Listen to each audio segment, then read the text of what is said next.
Good morning to all. So in the previous video हमने क्या किया था, पहले वाला वर्क कंप्लीट किया था। मीन्स जो क्वेश्चंस मैंने आपको होमवर्क के लिए दिए थे हमने उन पेजेस को कंप्लीट किया था। अब आज यानी कि मंडे से हम कंटिन्यू करेंगे हमारे फ्राइडे के बाद का वर्क। ठीक है, तो आज हम करेंगे exercise of page number 94 and 95। तो हम स्टार्ट करते हैं from page number 94। So first question is choose the correct option that is similar in meaning to the underlined word। अब हमको क्या करना है, हर सेंटेंस में एक ना एक वर्ड को अंडरलाइन किया गया है। अब जो उन वर्ड का मीनिंग है और उन ऑप्शन, और हमें 4 ऑप्शंस भी दिए हैं, तो जो अंडरलाइन वर्ड का मीनिंग है उन्हीं से मिलता जुलता हुआ मीनिंग का वर्ड हमको ऑप्शन में से ढूंढना है और उस पर टिक मार्क करना है। Okay, so first sentence is many species of animals have become extinct। Many species of animals have become extinct। जो जानवरों की बहुत सारी प्रजातियां हैं क्या हो गई हैं, extinct मतलब विलुप्त हो गई हैं। अब उसके हमें ऑप्शंस क्या क्या दिए गए हैं, feeble, over, aggressive, non existent. मतलब एक्सटिंक्ट का मीनिंग क्या होता है, विलुप्त होना। तो अब एक्सटिंक्ट की मीनिंग से मिलता जुलता हुआ वर्ड हमको ढूंढना है। तो फीबल का मीनिंग क्या होता है, कमज़ोर। ओवर मतलब ख़त्म होना, समाप्त होना। एग्रेसिव मतलब गुस्से में। और नॉन एग्जिस्टेंट का मीनिंग होता है ना होने वाली, जो मतलब अब नहीं है। तो एक्सटिंक्ट से मिलता जुलता कौन सा हुआ मीनिंग वाला word, non existent, option D. तो put a tick on the option D. Now second, global warming is one of the reason for the ascending temperature.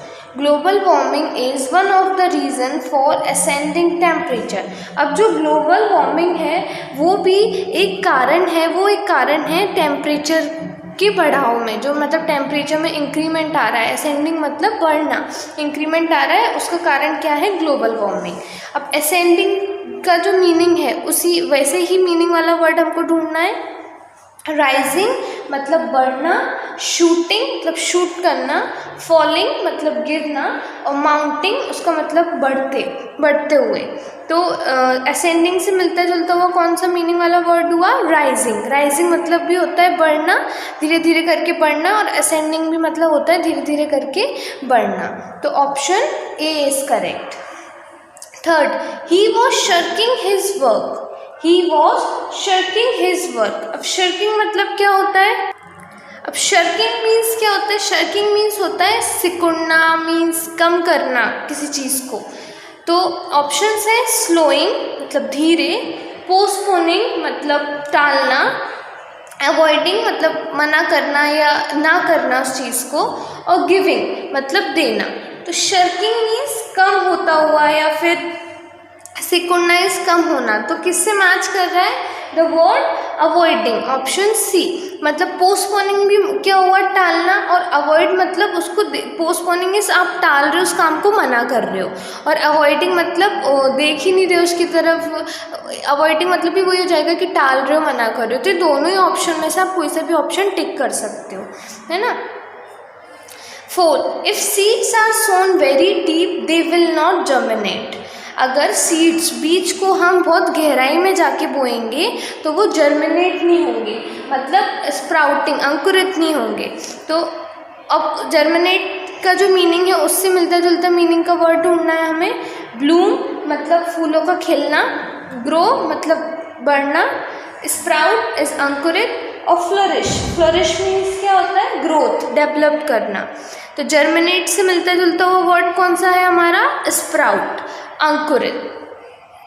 5th, he kept his eyes peeled and his ears pricked for some important clue। he kept his eyes peeled, देखो peeled मतलब ऐसे तो होता है छिला हुआ, और pricked मतलब होता है डंक मारना। लेकिन यहाँ पे क्या बोला है, ही kept his eyes peeled and his ears pricked, मतलब ये बताया गया है कि उसने इम्पोर्टेंट क्लू के लिए क्या रखा, अपने आँख बिल्कुल एकदम खुली रखी और कान खड़े रखे। प्रिक्ड मतलब कान खड़े रखना, किसी चीज़ को जब हम ध्यान से सुनते हैं तो एकदम फोकस्ड होके सुनते हैं ना, तो वो वाली बात है यहाँ पे। और ऑप्शंस क्या दिए हुए हैं हमें, hint, intimation, inkling, signal, hint, intimation, inkling और सिग्नल। तो यहाँ पे क्लू, क्लू का मीनिंग क्या है? संकेत देना। हिंट, हिंट का मीनिंग क्या है? इशारा। कोई भी मतलब आप जैसे कोई क्वेश्चन सॉल्व करते हो तो आपको हिंट दिया जाता है ना कि आप ये चीज़ कर सकते हो आंसर लाने के लिए। इंटिमेशन, इंटिमेशन का मीन्स होता है सूचित करना, किसी चीज़ के बारे में जानकारी देना। इंक्लिंग, इंक्लिंग का मीन्स संकेत। और सिग्नल, सिग्नल मीन्स भी क्या होता है? चेतावनी देना। जैसे आप सिग्नल लाइट ही ले लो, वो आपको चेतावनी देता है ना कि रेड लाइट हो जाती है जबकि आपको you have to stop here, आपको आगे नहीं जाना है। तो यहाँ पे क्लू का मीन्स भी होता है संकेत देना, और हिंट का मीन्स भी वही होता है कि मतलब दिया रहता है कोई क्वेश्चन में कि आप ये क्वेश्चन कर सकते हो with the help of given clue, with the help of given hints. तो क्लू और हिंट का मीनिंग क्या आ रहा है यहाँ पे? सेम। तो हम टिक करेंगे ऑप्शन ए पे। Okay, so the question A is completed. Now question B.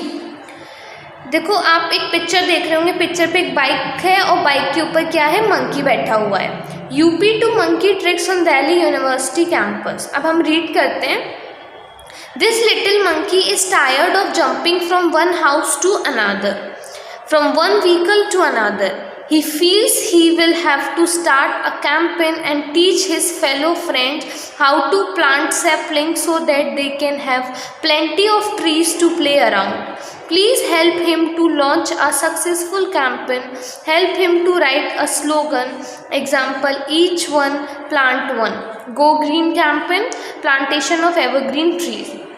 अब ये बोल रहे हैं कि ये जो छोटा मंकी है वो एक घर से दूसरे घर में उचक उचक के जंप लगा के क्या है? थक गया है। क्योंकि अब ज़रूरी नहीं है सारे हाउसेस की बिल्डिंग एक जैसी हो, किसी की ऊंची होती है, किसी की थोड़ी सी छोटी होती है।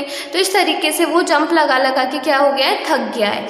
एक व्हीकल से दूसरे व्हीकल पे, एक गाड़ी से दूसरी गाड़ी पे कूद कूद के वो थक गया है। अब वो फील कर रहा है, उसको ऐसे महसूस हो रहा है कि उसको एक कैंपेन स्टार्ट करना पड़ेगा। कैंपेन मीन्स अभियान, और जिसमें वो क्या करेगा? उसके साथियों को सिखाएगा कि जो पौधे हैं वो कैसे लगा सकते हैं, जिससे क्या हो?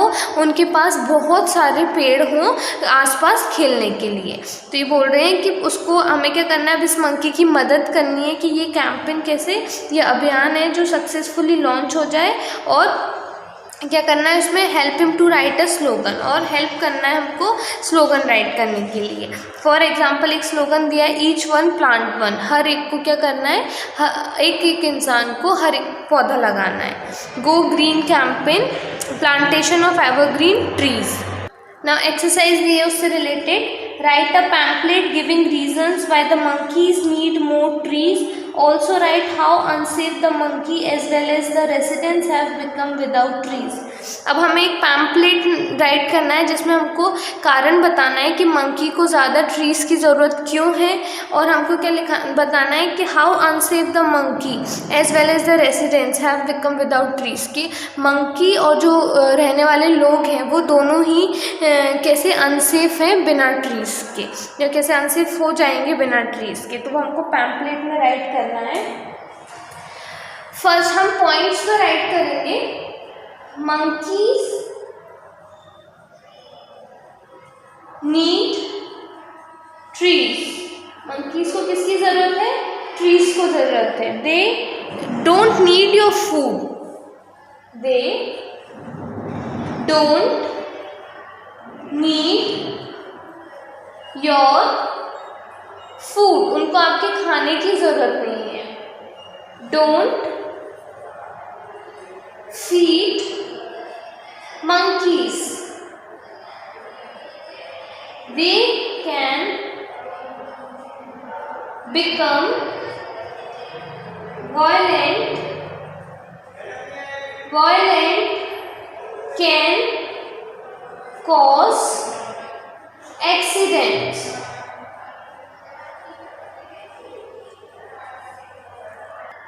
Now grow more trees, grow more trees, don't cut trees. Save their habitat, habitat उनकी रहने की जगह. If there will be no trees, then the monkeys will start roaming into our houses, which is harmful or unsafe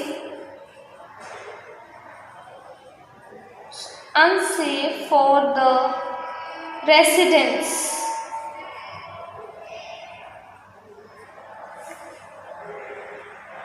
तो मैं एक बार read कर रही हूँ. Monkeys need trees. They don't need your food. Don't feed monkeys. They can become violent, can cause accidents.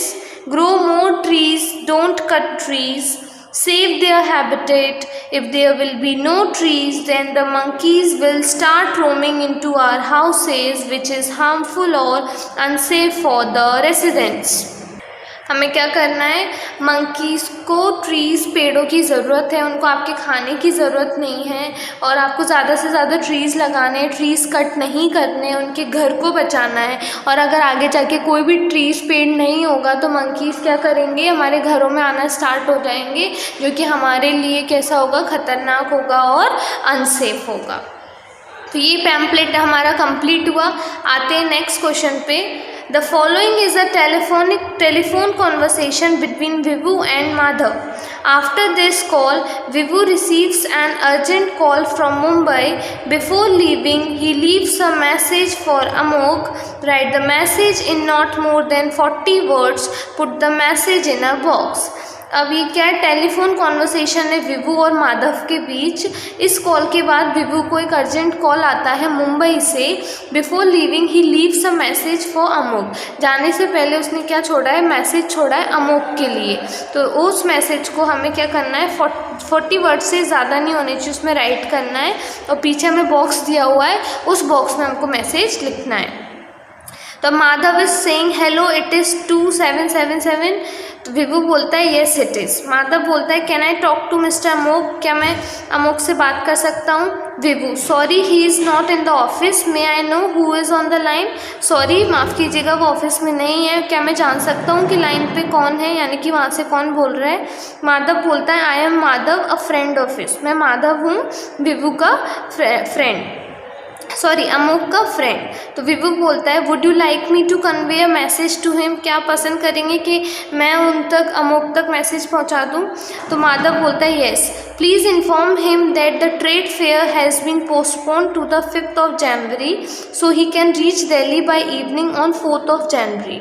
तो माधव बोलता है विवु से कि हाँ प्लीज़ आप उसको इन्फॉर्म कर दीजिएगा क्योंकि जो ट्रेड फेयर है वो पोस्टपोन हो गया है 5th जनवरी को. तो वो दिल्ली शाम को इवनिंग में 4th जनवरी को जा सकता है. विवु बोलता है I will surely convey the message. मैं पक्का आपका मैसेज तक पहुंचा दूंगा. माधव बोलता है थैंक यू. तब ये बात हुई है. इस बात को आपको एक मैसेज में पुटअप करना है, नॉट मोर देन 40 वर्ड्स. ठीक है, तो वो मैसेज राइट करेंगे आप on page number 96. This is for your homework. और फिर आपको नहीं आता है तो हम करेंगे इन द नेक्स्ट वीडियोज़ को, पर ट्राई करना है आपको मैसेज राइट करने का. Okay, thank you.